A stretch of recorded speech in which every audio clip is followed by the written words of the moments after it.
I bet Kathleen Kennedy is pretty sick and tired of being asked about women and Star Wars, both in front of the camera and behind the camera. In fact, I'm sure she's sick and tired of it because her answers are getting pretty salty. However, I also think her answers are misinformed and detrimental to women in this area, both in terms of the working in the film industry and blockbuster filmmaking, and also women as fans of this material. So as a woman, a fellow woman, hello Kathleen, as a fellow woman who professionally reports on film and also enjoys it as a consumer, I've decided to make this video in response to two of her most recent comments about women in Star Wars. Because I think, well, Kathleen Kennedy, I don't know Kathleen Kennedy, I should be respectful.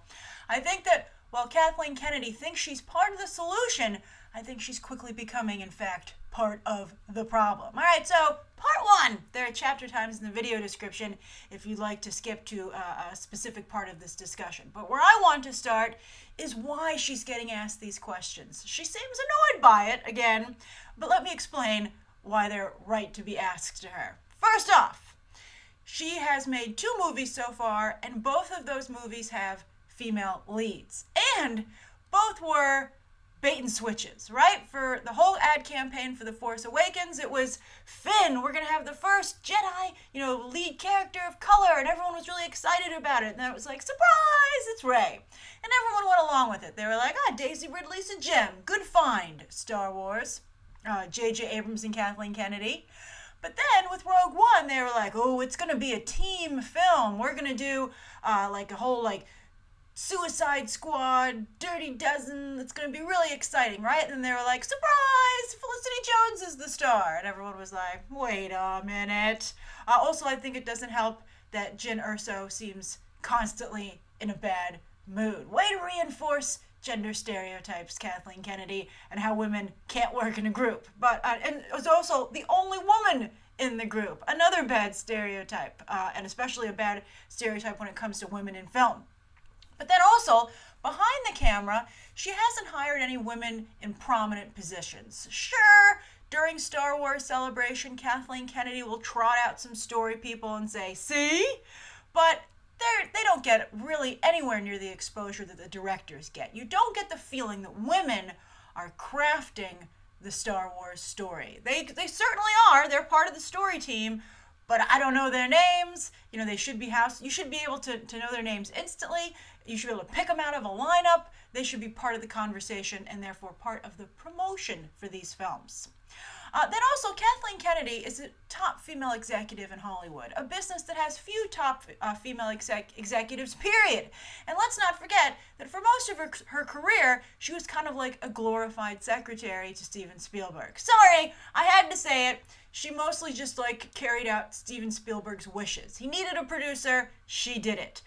So for the first time in her career, she's out front making major decisions. So, fingers crossed that she knows what she's doing, because Steven Spielberg ain't here to pick up the slack. So she's the first major female executive, or one of the few who's, there have been very few. Amy Pascal, look how that turned out. Oh, this isn't looking good for women. Sherry Lansing was a famous one. They're far and few between. And also, usually when they do work, they make women's films. So she's a female executive with tremendous power working in a genre that's traditionally male. And that's very exciting. I mean, remember when Diane Nelson was hired to run DC Entertainment? Where the heck did she go? She still works there, just nobody talks about her, and she apparently has no power. Also, Victoria Alonso over at the MCU. She was in the news recently for talking about wanting to have more women working there, but that's the only time she's ever been in the news. So it's frustrating because, so often when women get into these businesses, they have to really fight against being, again, glorified secretaries. Like, you organize everything and put cute little notes on it and put it in binders and, being like the mom of the production, right? And in fact, Mimi Leder, one of the first female directors of blockbusters, she was called by people on the crew. They're like, it's like being on crew with your mom. And it's like, I've never heard anyone say when they work with, Michael Bay, it's like being on set with your dad, right? It's a really bad situation. So that's why That's why Kathleen Kennedy, if you want to be someone who forges a new path and be on the front lines, that also includes being in the spotlight and being asked lots of questions about it. All right, so here's this is her response. So bad. Do they not have PR? I know they have PR people over there, but perhaps Kathleen Kennedy needs someone assigned specifically to her to vet these answers. So she says when it comes to more male characters in Star Wars. So she says, I have a responsibility to the company that I work with. I don't feel that I have a responsibility to cater in some ways to these particular fans. This is her speaking to the New York Times. I guess in reference, it says it's an article about Felicity Jones, perhaps some being like another female lead, and so Kathleen Kennedy goes into like major, the best defense is a good offense mode. So she continues saying, I would never just seize on saying, well, this is a franchise that's appealed primarily to men for many, many years, and therefore I owe men something. What? That is like the most insulting, worst comment, and so indicative of why so many people don't want women working in these areas of the business that I'm shocked. It's so bad. So, oh my goodness, where to begin? All right, so first off, you of course owe the male fans something for what they've done for Star Wars. They built up those movies into the brand that it is today. Who do you think bought all those toys over the years? Who do you think went to see all the movies, not just once, but multiple times? Who do you think read all the books and watched all the animated series? I mean, there are women who enjoy Star Wars, and there are more and more every day, thanks to Kathleen Kennedy's efforts. But something that Kathleen Kennedy needs to realize is that, because this is a bad business position to take as well, that while women do show up eventually to watch these things, they aren't at the level of engagement for the most part as their male counterparts, right? Who do you think's up at midnight on Sunday buying Rogue One tickets? Mostly men. I mean, again, women will show up like on Sunday or Saturday, or maybe a guy bought tickets for them. And there are some women who are this engaged, myself being one of them, and I know many of you are as well. But you have to be honest with the overall numbers, and that the vast majority of hardcore Star Wars fans are men. So the other thing I want to say before I get to my conclusion on this part is that Kathleen Kennedy also needs to work against the stereotype of that when women are brought into these situations, they take everything over. This is a stigma with women in everything. If you invite a woman into the group, she will change the group fundamentally to suit her needs. She will make it more girly. She will say everything has to, go to her. This is with any, different demographic, by the way. It's one of the problems people sometimes feel is about with diversity in terms of ethnicity as well. That suddenly everything, but it's particularly bad with women, I feel, that suddenly everything has to reflect the female perspective. And that's really bad. And also, I've seen some very inspiring commercials of little girls dressed as Star Wars characters. There was some great Halloween commercials with Rey costumes from The Force Awakens. I saw a great Duracell commercial with a little girl as Jyn Erso. But in these same commercials, there are really no boys playing. So is Star Wars no longer a place where boys are welcome? It's no longer a fantasy world for them to imagine as well? Kathleen Kennedy needs to and she's one of the first, if she fails, that'll give people that much more reason to rethink hiring a woman to be in charge of another big franchise later on down the line, right? So Kathleen Kennedy needs to be able to prove that she doesn't take over Star Wars for women, but, maintains the fan base and does cater to that fan base, but then just expands upon it and caters to another fan base as well. It's just this idea of like revenge, like to cruelly turn on men, and particularly white men, and be like, let's see how you like it. I think that's a really bad way to go. You can see the political backlash that's going on right now with that in regards to that. I don't think the entertainment industry wants it to come over to their area. I would be very concerned about that. Then now with female directors, this is something else that she said. You make me so angry, Kathleen Kennedy. So Kathleen Kennedy said, first she was like, okay, I'm going to find a woman. Don't worry about it. I'm on the hunt. And then she said, okay, well, I looked, and none of the female directors that I found had enough experience to handle a major tentpole movie, so we're going to hold off on that. And that's just such an insulting comment and such an misinformed and lazy comment.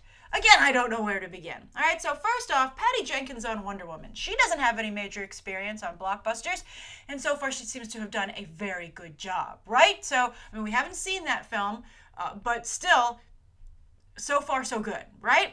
Then also, when you have some recent male directors who've come onto blockbusters with no experience, Colin Trevorrow on Jurassic World, Jordan Vogt-Roberts on Kong Skull Island, Rian Johnson for Star Wars Episode 8. So are you saying, Kathleen Kennedy, that male directors can adapt to the new task at hand, but women directors can't? That is just so incredibly insulting. I think maybe what she means is that there isn't a mentality, there isn't an affinity for the genre. I can see maybe that argument being made. But there's a female director out there who knows what she's doing. I mean, there are some great women directors working in television right now. I know Michelle MacLaren threw away her shot, unlike Hamilton, right? She threw away her shot with Wonder Woman with some stupid suggestions. But there, all the time when you watch TV these days, you'll see the credits come up and you'll see these women writers and directors churning out great content that does not seem like it was made by a woman. So go get one of them. The list goes on of men that can have adapted to their new demands of a blockbuster. So women surely can as well. I'd also like to point out that Gareth Edwards had experience with Godzilla, and he went on to Rogue One, and he needed major reshoots. So clearly, it's the individual. And as for being a female executive, she really needs to be a Kevin Feige equivalent. And of course, she can have her own distinct touch. But it shouldn't be gender specific. Nobody should look at a brand and say, a woman runs this. This is clearly the work of a woman. It should just be the work of a talented individual. So, by the way, I want to end saying that I do love what Star Wars is doing in terms of diversity. I think it's very important for the industry, and maybe it's the only franchise that can do it. And so far, so good.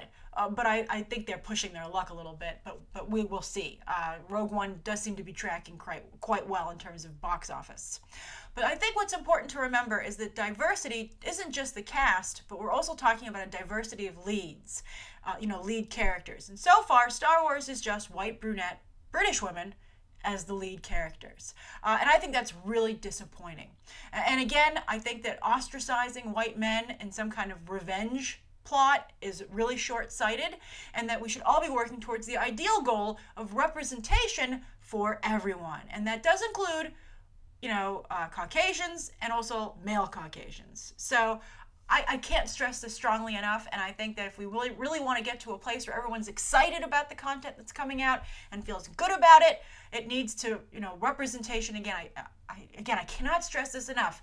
Representation isn't just used in terms of, in the past, underrepresented groups. Representation means everyone needs to be represented. And I think we're losing sight of that as a society, not just as a film industry, but as a society, and that's why we're running into some problems. I think we'd all be better off if we just went for true representation across the board. So that's my thoughts on Kathleen Kennedy and women in Star Wars. I'm curious to hear your thoughts on it down below, and you can check out some more videos right now.